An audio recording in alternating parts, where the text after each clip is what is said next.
The room is relationships. The room is you and me and everyone in America. What are you talking about? The room is different cookie cutter from Hollywood. Yeah, man, you never know. People are very strange these days. What's going on? Welcome to The Room Minute. The podcast where we get obsessed with the cinematic classic The Room. 1 minute at a time. You have no idea what kind of trouble you're in here, do you? Why are you so hysterical? We always wanted people actually talk about it. I did not hit her. It's not true. It's bullshit. I did not hit her. I did not. Oh, hi, Mark. Oh, hi, Craig. Oh, hi, Craig. Oh, hi, Allison. Oh, hi, Rob. Oh, hi, listeners. We're here to talk about minute 27 that includes sex worth changing your earrings for. I only have one note on this minute, other than midnight screening stuff, of course, and that was simply that the singer, Clint Gamboa, was later on American Idol season 10. So the singer for this temp track got to be recognized as an American Idol, at least a candidate. I don't know if he made it all the way, but He didn't make it all the way. I think he was top, 16. I mean, he did okay, I think. And they asked him, like, what's your previous work? He's like, I did music for The Room. Oh, okay. Maybe you remember Crazy? I did not know that. I didn't know that earring. Thank you for bringing that up, because that was the only compliment I had in this minute. Was like, at least her earrings match your eye shade. Like, so I was like, at least, because I'm going to tell you, man, their flesh tone is way too similar to the point where it just becomes an amalgamation of like Lovecraftian arms. There's nipples, there's arms, there's just. She's consuming him. Yeah, exactly. As the predator she is. Yeah. Just a pasty praying mantis with sapphire earrings. Yeah. Now, Sean and Dave, the reason I wanted you both for this minute in particular. Oh, hi, Rob. Oh, hi, Sean. Is because this is not a separate sex scene that was filmed to go here. This is footage they didn't use in the earlier sex scene. It was turned into a second one. They had so much footage that they we'll just throw in another scene. So they basically just filmed one and used it twice. So that explains the earring, because I originally had a note from last minute, but then actually the first second of this minute, they're still down on the couch kissing, and Lisa's head is turned to kiss Johnny. And so we have an excellent shot of her ear, and then going ahead second, 29:30, you see kind of the same angle from the side of Lisa's head, and it's definitely not the same earring. Although, so at first I'm like, aha, I got you, continuity error. But then I'm like, no, this kind of makes sense, because I also had a separate note wondering who takes the time to light all the candles that they have in this bedroom. Drunk. And then I figured out, Johnny's lighting candles while Lisa's changing her earrings. Okay. What about the eye makeup? Was that there? No. So she also put on makeup? Yes. Mm-hmm. Yeah, her eyeshadow is... Yes, she also put on her makeup. She has eyeshadow in minute 26, but it's not as strong. It's very light by comparison. Yeah. Well, they've been drinking and eating pizza, so she's got to, powder her nose. Yeah, she's got to reapply, yeah. And stuff. Reapply. Or each of these transitions is actually to a different version of her same seduction of Johnny on this evening. What do you mean? It's a different iteration of the time she's in. Right. It's a different day, is what you're saying. It's a different version of this day. God, she tried different versions of alcohol combinations. Oh my God, Rob. Yeah. She's going over checklists. All right. Well, no fudge, no white chocolate, Rocky Road. These are fresh roses. No artichoke. no artichoke. Yeah, exactly. Yeah. Explains the pizza, explains everything. Well, yeah. All right. So now the roses here clearly look fresh, as if somebody just bought them that afternoon. Yes. Now he was at the florist, right? Did that scene already happen here? Yes. Did he go in? So I guess that was yesterday. That was yesterday, and all right. So I guess the rose is still there. All right, that's fine. All right, fine. I'll allow it, Your Honor. I'll allow it. Yeah, but yeah, you're right. Candle, the candles these are the same candles from yesterday when they also made love. But even that is weird, because arguably this scene should be here, not in the other place, which doesn't explain her earrings and makeup. Because the previous scene was after he came home with a dress, not when he came home with the roses. So the roses shouldn't have been there yet. At some point when they filmed this scene, they forgot how all of those things lined up. Then again, from what you told me on our previous minute, the crew could be like, we know that, and we don't care. Yeah, we don't care. Yeah, they're just sitting there like, should we tell Tommy it's continuity wrong? No. Let's just see this play out. Well, the only one of them who would ever tell him off had now quit. Oh, true. You're right. Yeah. We're now at the I've quit. So everyone else is just like, okay, fine. We'll film whatever. Yeah, because they know that this ship's not worth saving. This thing's, they're just like, if someone's worried about the roses at this point, I don't know what to tell them. We don't see them go up the stairs, so the crew's probably like, I don't know where this scene goes. The crew hasn't seen a script. Yeah. It's so, their nakedness and just so distracting that, noticing the flowers is kind of like, when you noticed in Dark Knight Rises how it went from daylight to night when Batman shows up. You're like, well, wait, they were just the Gotham Stock Exchange at like 4. And now it's midnight because Batman. Oh, hi, Batman. Oh, hi, Batman. So is there, I guess there must be some inaccuracy in the previously mentioned disaster artist because, well, I don't know, maybe there's even more sex scenes because I know at least one sex scene that they show being filmed in that movie. Seth Rogen's still there, right? Sandy Sinclair is Seth Rogen. Yeah, and they say it's day 28 of 40. Yeah, it's not the last day. It's day 28 of 40, and they're filming a sex scene. Yeah, they got some of that wrong for the order because these sex scenes in the bedroom were filmed on the last day of production before they went and did exterior stuff in San Francisco. So there were a little bit more shooting, but it was all location stuff. Yeah, so and then one of the interesting things and I don't know how accurate that is, but one of the things they show Tommy doing kind of behind the scenes is comparing, so talking about his philosophy or method of filming this scene, he compares himself to Hitchcock and the Birds. And talking about, how Hitchcock, they, had live birds that they throw at and would be attacking the actresses in the Birds to kind of get an authentic horror reaction. And here they throw a Tommy Wiseau at it. And that's how Tommy thinks of himself in a sex scene. God, I use my live body to scare a woman into lovemaking. Exactly. And what's his line in The Disaster Artist? I don't show my ass to sell this movie. I forget the phrasing. Very necessary. I need to show my ass to sell this movie. He has to show it in order to sell the movie. Yeah. I need this to look just like the Titanic. Another instance where he's comparing his involvement in sex and he's comparing it to a disaster. So it's all part of the artist's genius, I suppose. Well, I just want to say, so this is the kind of movie that we're in here. There's nudity. This isn't. They don't have the J, the J cutout sheet where you see the guy's chest, but it's up to, the woman is covered up to her neck. No. We're seeing all chests, all nipples. We're getting it. We're getting it basically. Sex has never been so funny to laugh at before. Yeah, you may not have wanted it, but you're going to get it. Ha, it's so funny when making love. Ha, ha.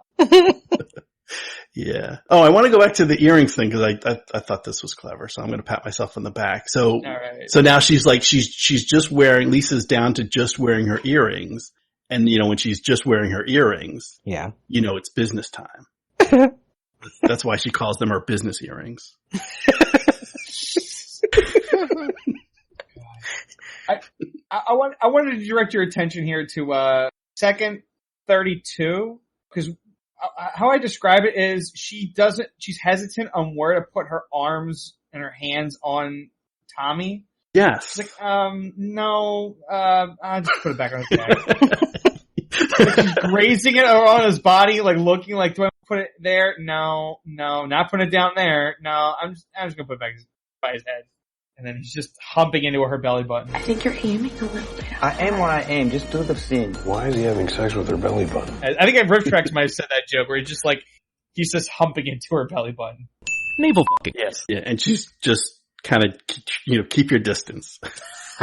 She's got her hand between them. Yeah, her hand's like, I'm going to touch him. No, I don't want to. Yeah. Well, it makes sense why she's holding his body up, because like at the end of the minute, he's just straight up smothering her. He's just body smothering her. She's like, I can't breathe. Oh my god, your pecs and chest are on top of me, crushing my rib cage. Yeah, and it's raining again, which I've since been told is it's a waterfall thing inside the apartment. Yes. Oh, is that? Yeah. Or are we just okay? No, it's a thing in the corner of the room. Okay, somebody. Oh man, I don't know, either prop department or Tommy himself is like, "This is so cool. Like the water, it flows inside, but nothing gets wet." I'm like, yeah, sure, that's whatever, Tom. Dave, you weren't here for an earlier sex scene, so I have to ask, what is your favorite cinematic sex scene? Okay, I wasn't ready for this, and I gotta comb through every movie I watch as a teenager looking for sex scenes. Well, while I'll give you, Dave. I'll give you a minute to think, Thanks, and I'll just point out, like, we don't get sex scenes like this anymore. This may be one of the last. It's a rare breed.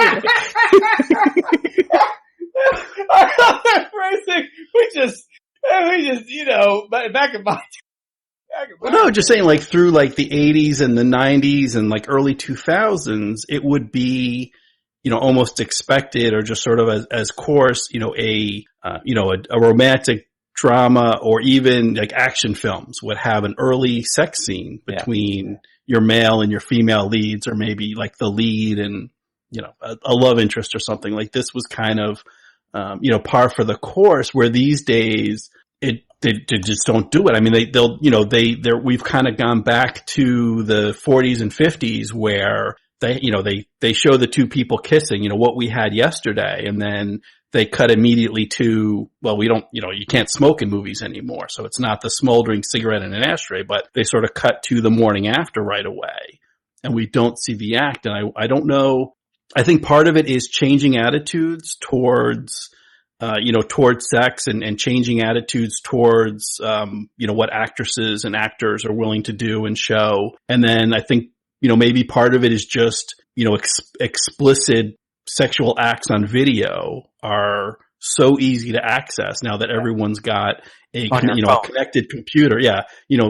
Every phone for everyone in the audience can pull up stuff 100 times more explicit than anything you could show in an R-rated movie. So the scintillating factor, or the turn on, and with better lighting and better directing. Yeah. Well, so it isn't even, it isn't really necessary anymore to provide that kind of excitement. Yeah. Versus like the 80s where they wanted that to be in there because that's something that was an attractive thing for the audience.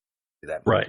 It would draw people in. Whereas now it's like, well, if that's what I want to see, I can see, hundreds of hours, millions of hours of that stuff from home. So I don't need it in a film. So yeah, so this, this scene, if this film was made by a major studio today, the past minute would cut directly to the morning after or afterwards. We wouldn't even get this scene. So yeah, so as you said, Dave, you got to think back to your teenage years when movies had, when this kind of thing was more common. Yeah, I know the one that everyone talked about for the last few years was Alexandra Daddario on True Detective, but that was just like, that was a television show, one episode kind of thing. Yeah.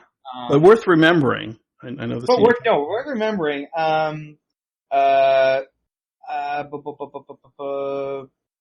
remember. Do you remember Linda Fiorentino in The Last Seduction? Mm. No, I don't think I watched that. No, worth seeking out. Some interesting scenes in that. Fair. I just remember like Angelina Jolie in like the late 90s, early 2000s, like did a lot of in-movie sex scenes. And for a while you were just like, man, Angelina Jolie, like you're like gorgeous woman. You're like it was like a gift. You're like, she didn't need to do this and she did it. God bless her. Yeah. So yeah, cause I remember she did like Taken Love. I don't think what You know what? I'll bring up. I mean, I'm sure someone must have brought up Wild Things. Everyone talked about Wild Things in the late '90s. Everyone was like, "Oh my god, did you see the Wild Things scene with Denise Richards?" And Nev Campbell, and that's a good one. Good call. I think one that's not great, but it's almost hilarious how it exists. Is I always remember it was Cindy Crawford and William Baldwin in it's Hard Target? No, not Hard Target. It's I'm gonna look it up. I'm gonna put in Cindy Crawford sex, and it's gonna come up. Hold on. Go on, Mr. Skin. Fair Game. As if I don't know that one, Allison. Oh, first time I ever heard of that. As if I don't have an account. No, it's Fair Game, 1995. There it is. Yep. Yeah, Fair Game, where they just they're hiding from those bad guys, and all of a sudden it's just they're in a train car, out of nowhere. I don't remember them getting. That's right. they're hoboing it around in a train car, and they're like, "Yeah, what the heck." Yeah, that movie. I mean, that movie I remember was it came out in 95. You could tell that movie was written in the 80s because it made sense as an 80s movie, but in the 90s it didn't fit right. It just wasn't of the same 90s vibe. They were trying to do an 80s movie in the 90s, and we'd moved on to different types of films. That's the best way I can put it. So if you ever watch that movie Fair Game, you're gonna be like, this movie was made in 85, and you're like, no, 95. Just how it was shot. But yeah, just unnecessary, it's great. Cindy Crawford, showing the stuff, but it was just out of nowhere. You're like, oh, I guess they are just gonna have sex in this train while the bad guys are here. I think at the end of the scene, I'm not gonna pull the clip up. I don't want to get distracted. I think a bad guy does show up, and I think she grabs his gun as William Baldwin is banging her, and I think Cindy Crawford shoots a bad guy. I'm pretty sure of it. I'm a literal bang. Yeah. There's bang, filmmaking for you. Bang. There it is. Okay. On that note, it's Friday, so we have lots of stuff to do. First, notes from a midnight screening. Notes from a midnight screening.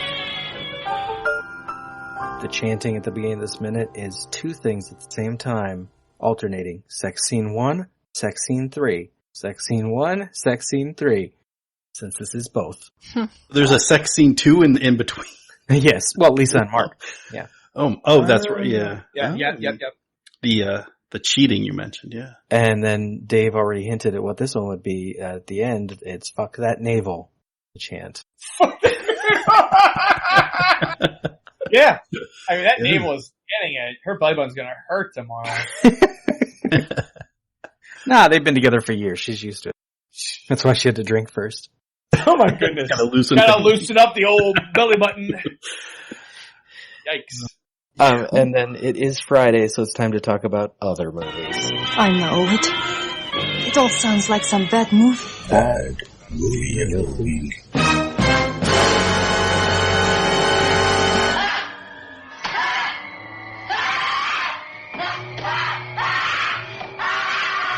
Bad movies worth watching. Who wants to go first? I think I said my piece about Fair Game. I think at this point it's yeah. I'm it checks all the boxes. It's you get action, you get sex, you get an 80s script in a 90s term movie. You have not a cool Baldwin. You have the lesser of the Baldwin. You don't get Stephen Baldwin from Usual Suspects. You get William Baldwin from what's it called? Backdraft. Yeah. Yeah. And Sean, do you have another one for us? Yeah. So my movie this week is Student Bodies, the 1981 horror film. Sort of I think of it as Scream before, 15 years before Scream came out. It's a horror film that is, at the same time a send up of horror films and the horror film trope. And in terms of people in it or people associated, it's no one you've ever heard of. Yeah. Most of the actors, either this is their sole or one of two entries in IMDb. The writer and directors have kind of done a couple other things. Actually, one of the an uncredited co-director, Michael Ritchie, actually directed Fletch and Fletch Lives. So he has done some, went on to do some stuff that people might have heard of. That's good. Yeah, those are good films. But he's actually, he's uncredited as co-director and guess technically uncredited as producer as well. He's listed on the film as Alan Smithy, produced by Alan Smithy, which is usually an acronym that directors use when they don't want to be associated with a film. So in this case, the producer listed himself that way. But it's zany, it's crazy, it's funny both intentionally and at times I suspect unintentionally as a horror film. And rewatching it recently, I was reminded if you watch this film, and you should, watch it to the very, very end. There's like, you talk about your M. Night Shyamalan and his twist endings. There's like a half a dozen different twists. There's twists on top of twists. You never quite know where you're going. So it delivers to the very last second. It's definitely a kind of a good bad movie. And that's Student Bodies from 1981. And I don't know if it's streaming anywhere, but it's definitely worth looking for.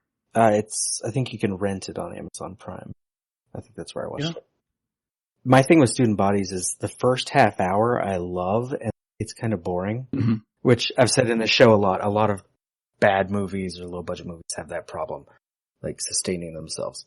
But there is some clever stuff in the opening, like the on-screen subtitles, like pointing at clues and suspects, zooming in on things that are suspicious. Yeah. I mean, they do things like there's a body count every time, someone gets killed by the killer. Yeah, and a literal number flashes up on the screen with the body. So you get an actual body count during the movie.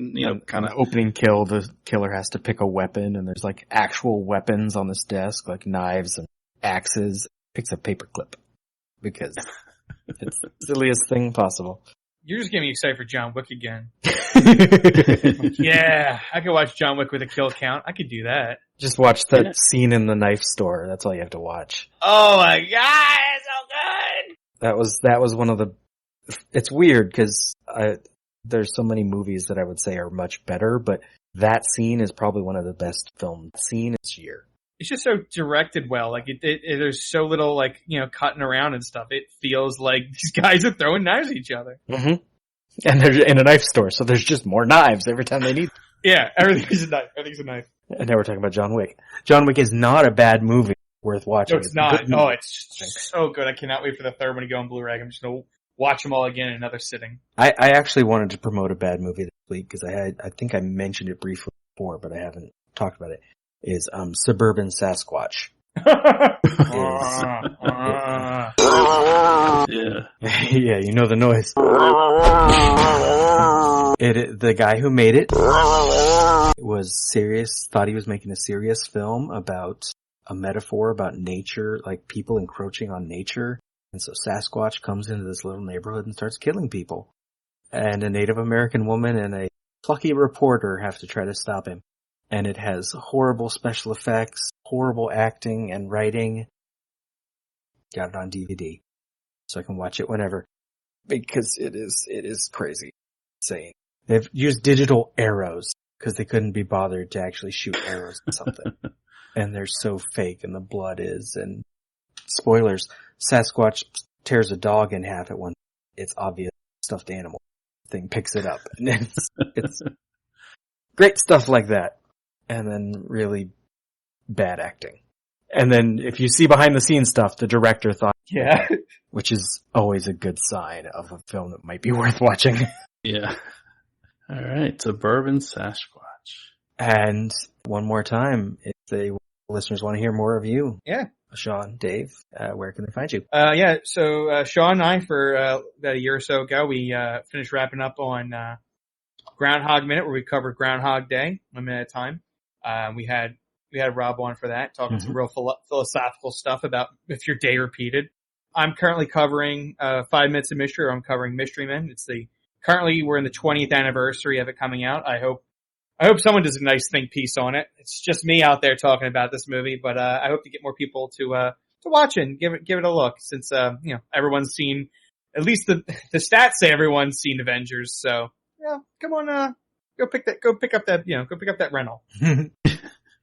Yeah, and you can you hear me along with Dave at we talked about the movie Groundhog Day, 1 Minute at a Time, and that's at groundhogminute.com. And before that, I talked about the movie This is Spinal Tap, 1 minute at a time with my co-host Heidi Bennett. You can find that over at spinaltapminute.com. And if you can't remember those links or those websites, you can always go to catandsean.org. And from there, I link to all my podcasting stuff, my hosting, guest appearances, and I've got a couple pages, some of my favorite comic books. I put those up on the site, so if I'm in a comic book shop and I can't remember which issues I have and which ones I need, I can always just go to my website and kind of see what I have. And if you're wondering, hey, I want to get a gift for Sean, and what does he need? You go to that catandsean.org and check out my Gru the Wanderer page or Flaming Carrot Comics, and you'll see which issues I have and which ones I need. So you're welcome, listener.